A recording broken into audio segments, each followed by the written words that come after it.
Hello, this is Bolade Ola-Ojo for the BSuper experience. Okay, so I am in New York, and I told you guys before that I was going to come to New York and I'm going to meet some CNN heroes.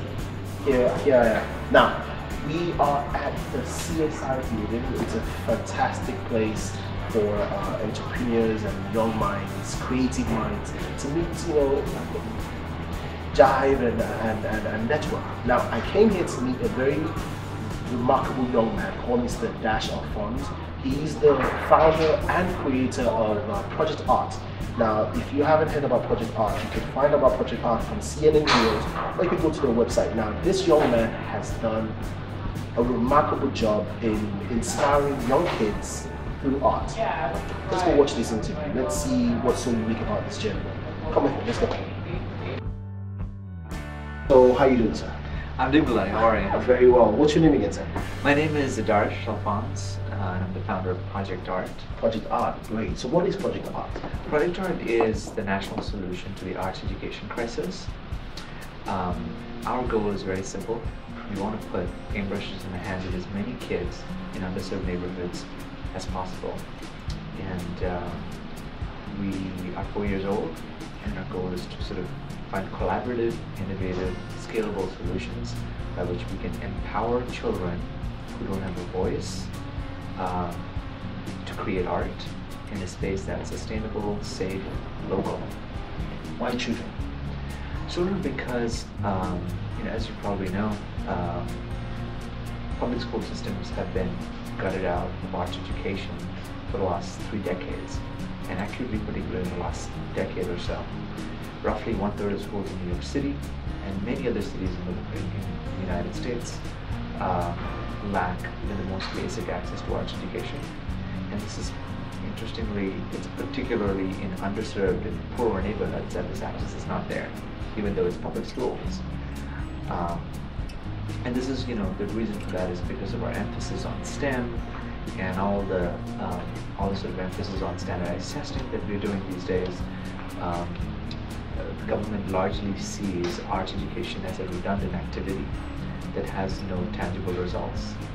And interestingly, there's a lot of research that proves otherwise.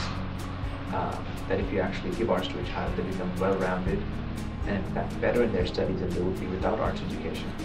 There's more chances they would stay in school, and there's more chances they would graduate on time, they'd be better at reading, writing, have a well-rounded education, well-rounded way of thinking, and arts provides all of those things at a very low cost. All of this from just art. That's right. That's right. I have a lot of questions to that, but one question I had, you said this is a national solution, so it doesn't exceed the United States for now, or? For now, I think we'd love to go anywhere, and we have some supporters who say, hey, Cape Town, hey, right. Johannesburg, hey, Mumbai. And as much as we'd love to go there, we need to pace ourselves to make sure we are really thoughtfully addressing each city and each locale in a very meaningful and context-aware way. All right, so you work with the school, like the school district. Who do you actually work with to get the Project Art to schools? I'm guessing you work with schools directly, or you work with the government? So what we have at Project Art, what we have here at Project Art is a recipe for success. We call it a recipe for success because there are some key ingredients that go into making this collaborative solution work. And we really thought deep and hard as to who are these partners that we should involve to make this a really sustainable solution that has ownership from the ground, that has many stakeholders, that want success as much as we do. So it's not just us saying, hey, this is a good idea, but we have people on the ground saying, yes, we want this.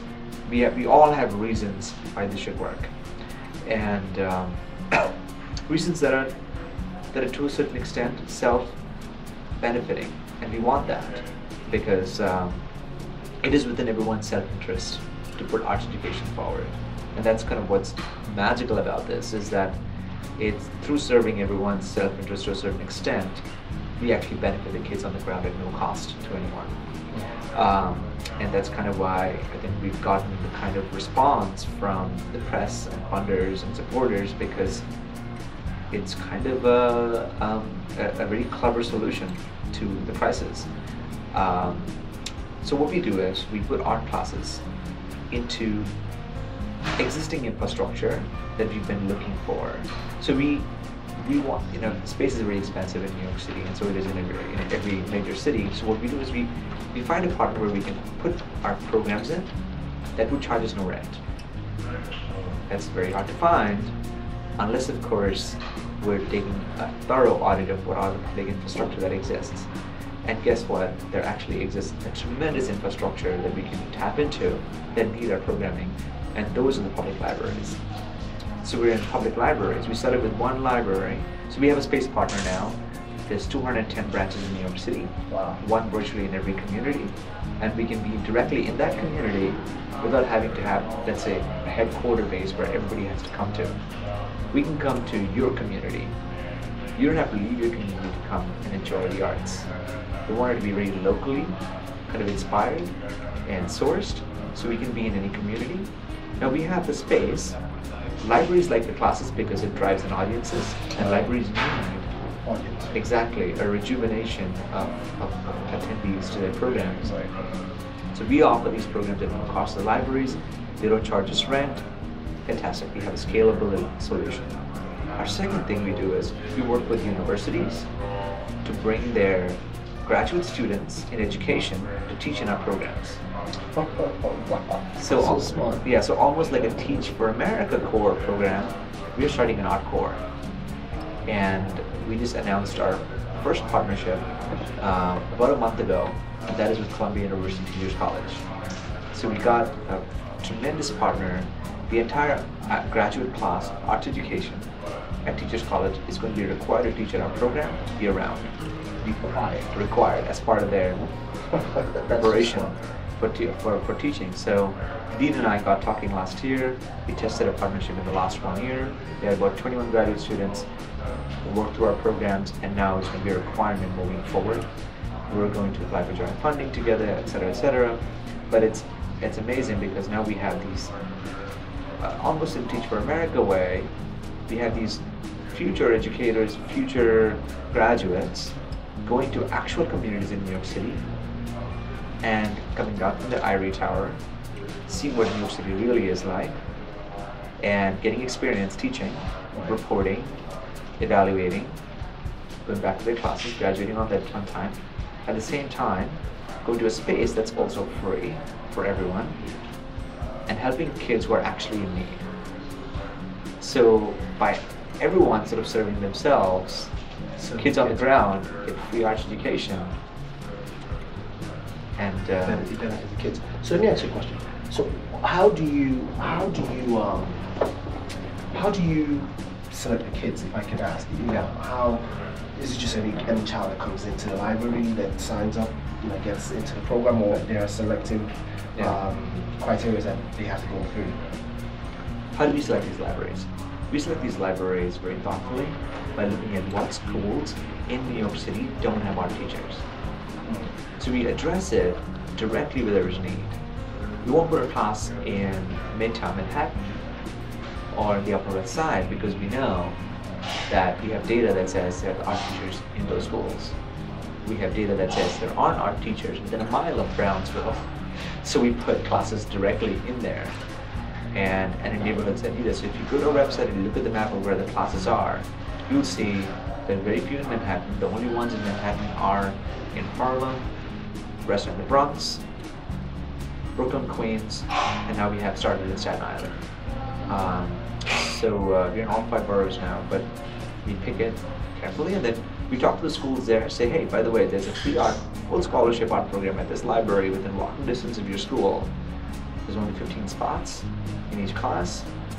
We submit registration materials, the school guidance counselor or art teacher reaches out to their kids, identifies the kids, registers them, they come to our program, take year-round programs, have their exhibitions in wonderful galleries, world-class galleries in Manhattan, yeah, that's it's first come first serve. First come. Okay, so you mentioned two things that I'm just to take my fancy. Like Yeah. you mentioned exhibitions. Okay. Okay, so these kids, first of all, is there a curriculum to this project, to the project art? Okay, so will they go through that curriculum? Yes. And then they have a project that they then get into the gallery. And then, Right. So you also partner with the art gallery? We do. We do. So our curriculum is very important to us, and we plan it out with a lot of thinking. There's three major ingredients in the curriculum. One, which is it has to exceed sort of standards, blueprint for arts education. Basically, it has to be developmentally appropriate, and it has to meet state standards or exceed them for what makes a really good art class. And then third, it has to be contextually aware. So a child in Flatbush, which is predominantly Caribbean, or Corona, which is predominantly Mexican, Central American, their curriculums have to be different. Of course, you have to be developmentally appropriate, etc. But the curriculums in that neighborhood have to address the cultural backgrounds of those families and that demographic. Our classes are structured in that we have 10 hours of education per semester. In fall and spring, it's 1 hour a week. In the summer, it's 2 hours a week. So fall and spring semester are 10 weeks. Summer is 5 weeks. And they also each include museum trips. And at the end of every semester, we have an exhibition. So 10 hours of class, exhibition, then 10 hours of class, exhibition. So we have 3 exhibitions in a year. And we just had our 13th exhibition in August. And we have our 14th one coming up in December at the end of this semester. Our semester actually starts this coming week. Right. And it'll be at a gallery on 18th Street. So can you name some of the museums or places you've gone for exhibition? Where we show our students? Yes. We show our students in an amazing variety of venues.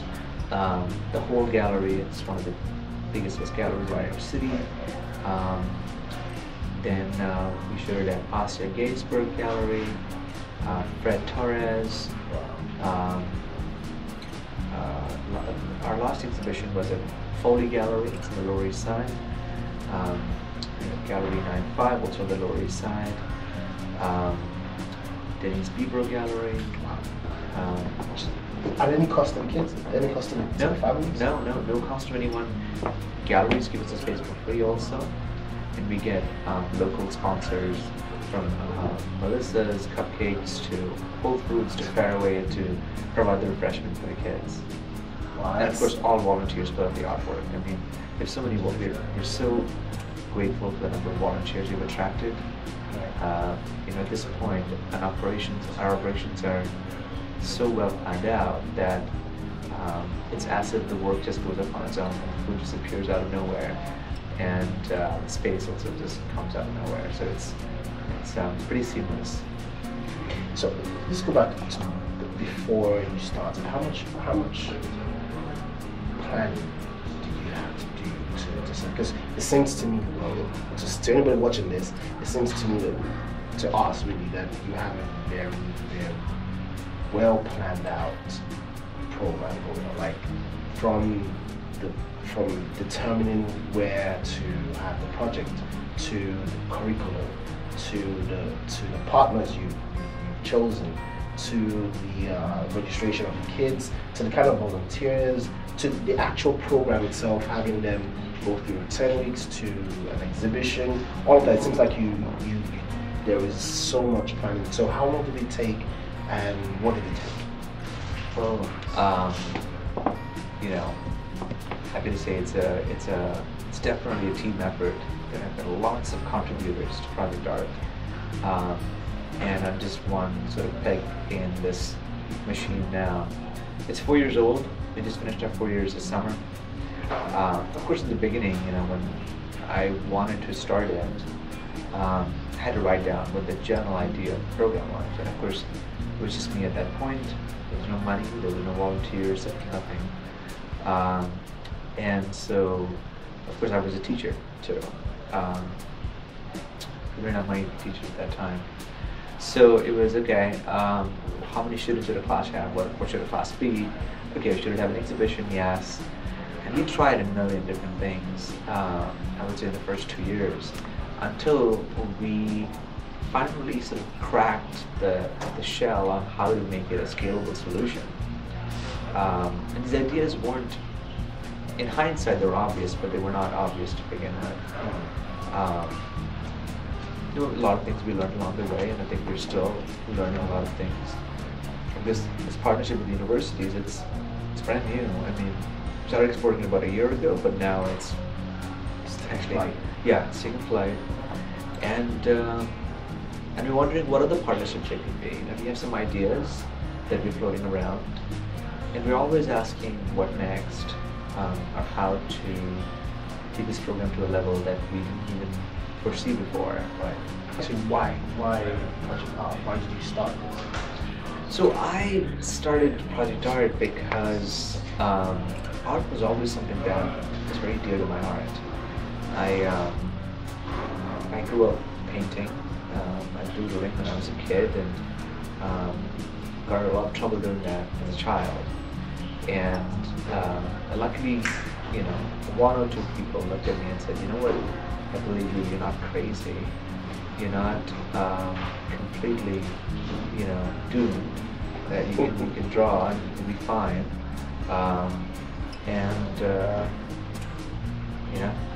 Let's give him some space to draw, and then let's also just be supportive of his so-called tendencies." His family members, or? Yeah, one, my dad, for sure. And he doesn't have an art background or any of that stuff. And he's single-handedly the person who basically protected me from the forces of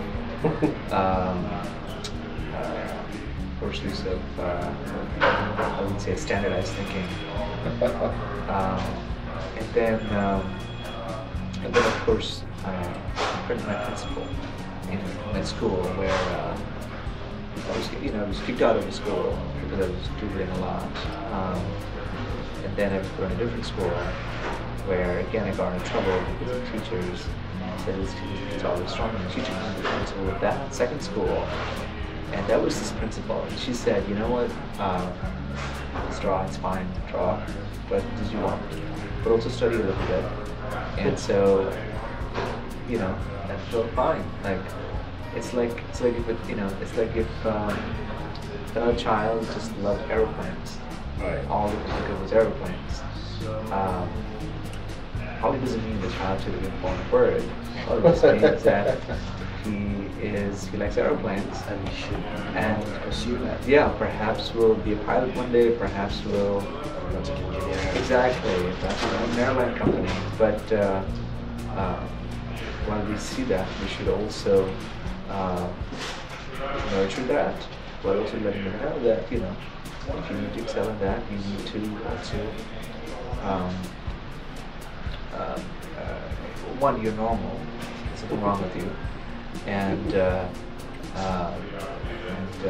just do whatever it takes to make it work.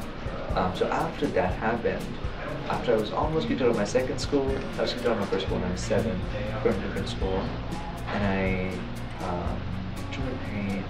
I drew and painted, and my principal said, it's okay to be here, and it's okay to draw, to study. 3 years later, Mandela had just become president of South Africa.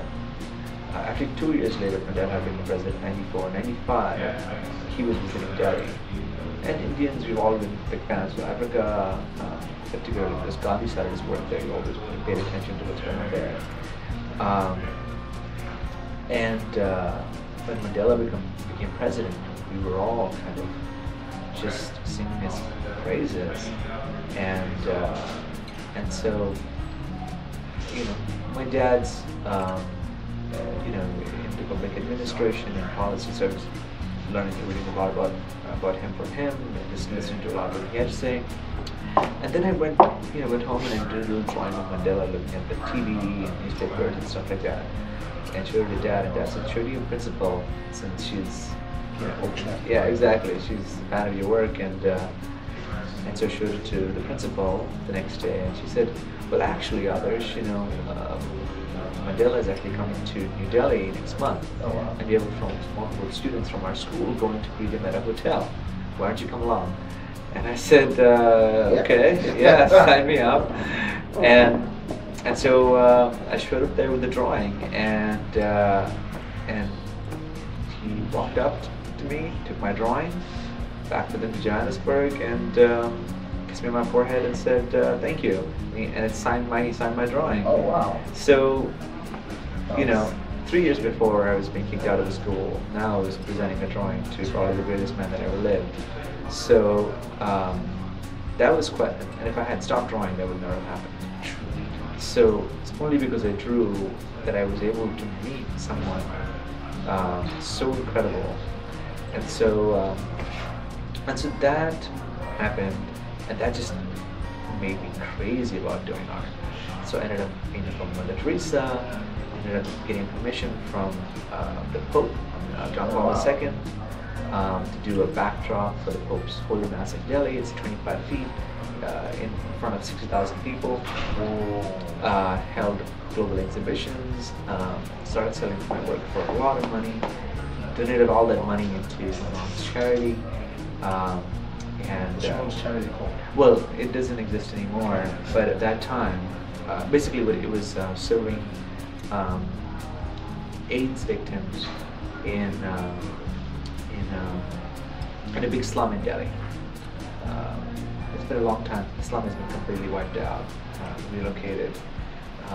But when it used to exist, it was at that slum. So, in a way, I guess my charitable work started a long time ago, but also, my artwork kind of really, it spiraled into becoming a place for young kids. Of course, I came to study art in the U.S., went to study grad school in arts administration, and then I started project art in Harlem, where I live.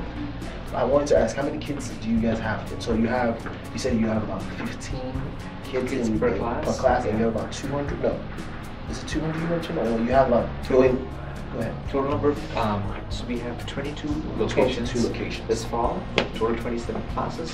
So I believe we have close to a little over 400 kids coming to us on a weekly basis. Now imagine that impact, and that's just in 4 years.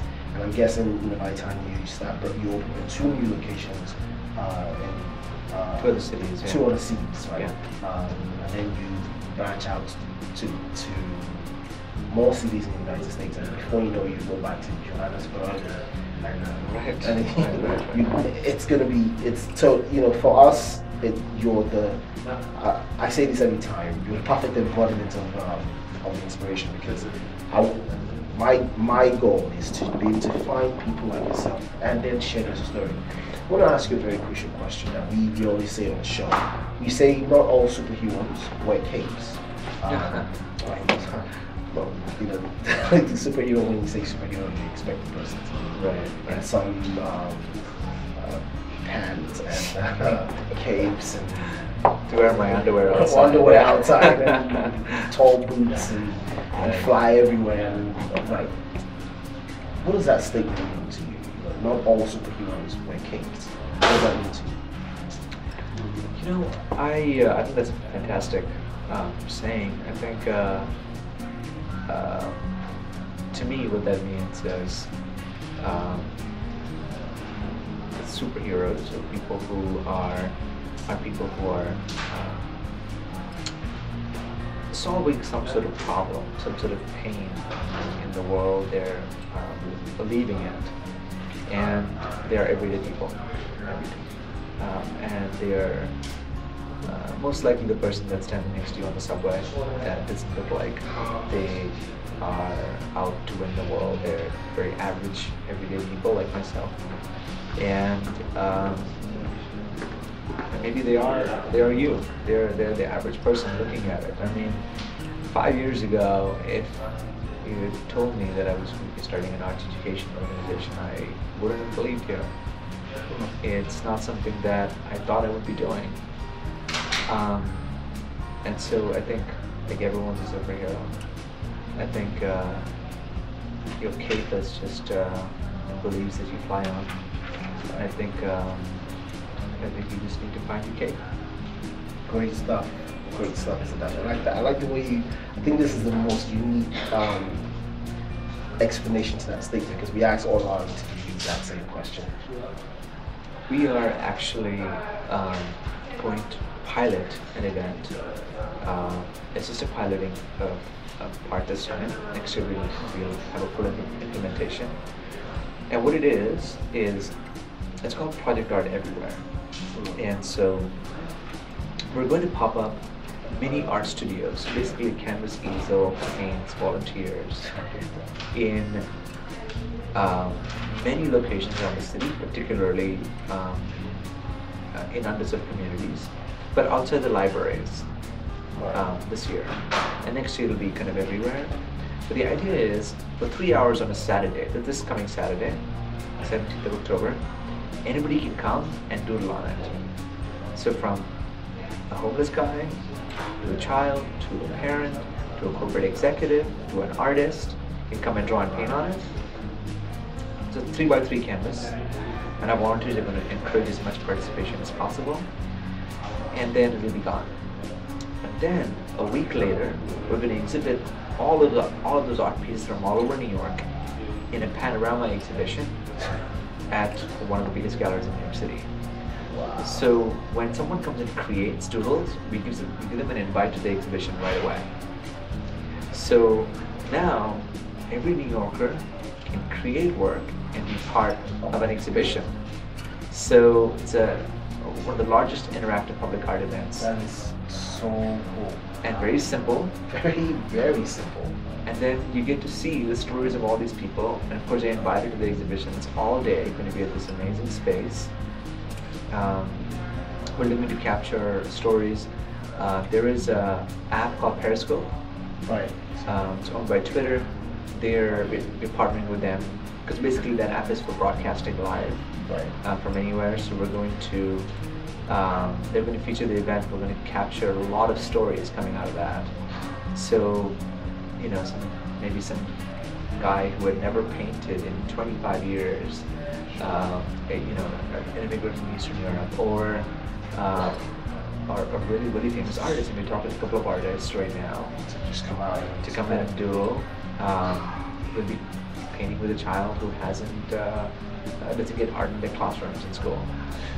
As we round up, can you tell our fans how they could find you, support Project Art, or possibly sign up for Project Art, or your social media handles and all that good stuff? Sure. Our website is projectart.org. We are on social media. It's Project Art NYC, at Project Art NYC. So on Facebook, it's facebook.com/ProjectArtNYC. Twitter, it's at Project Art NYC. Instagram, also Project Art NYC is the handle. Good stuff. I just wanted to say thank you to Mr. Dash for Thank time. you. It was fantastic. You know, funny thing is, I found out about Mr.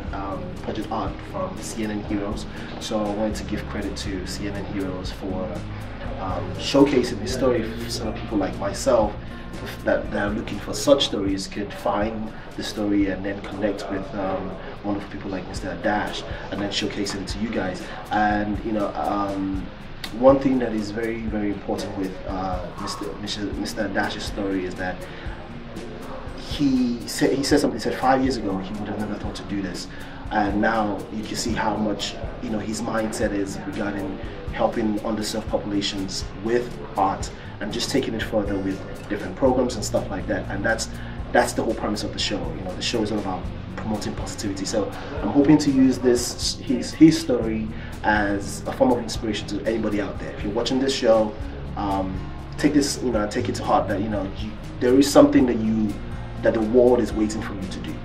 There is something that you ought to start doing right now that the world is waiting for you. Mr. Dash has found his calling, and he's killing it. He's like, well, not killing it, but he's making a difference with art. And you know, the boy that used to doodle is now what's your title?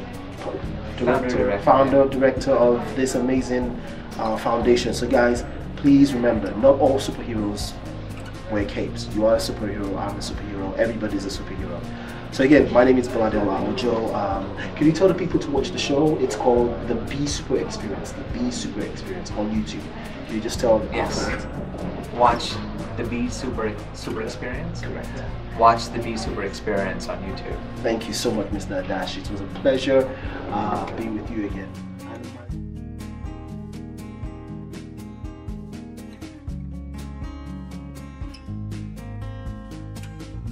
Hello guys, this is Bolade Ola-Ojo for the BSuper Experience, and I'm here to tell you about the December webisodes that are dedicated to financial freedom.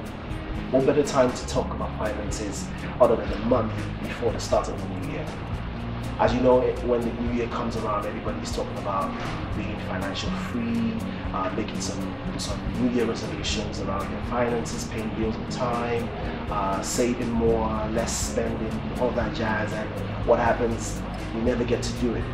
Well, in December, I'm going to be broadcasting 2 episodes dedicated to financial freedom. I'm interviewing some very unique people that have mastered and they have cultivated the habits and tips of how to be financially free. So join us in December. As you know, it airs on our BSuper Entertainment YouTube channel.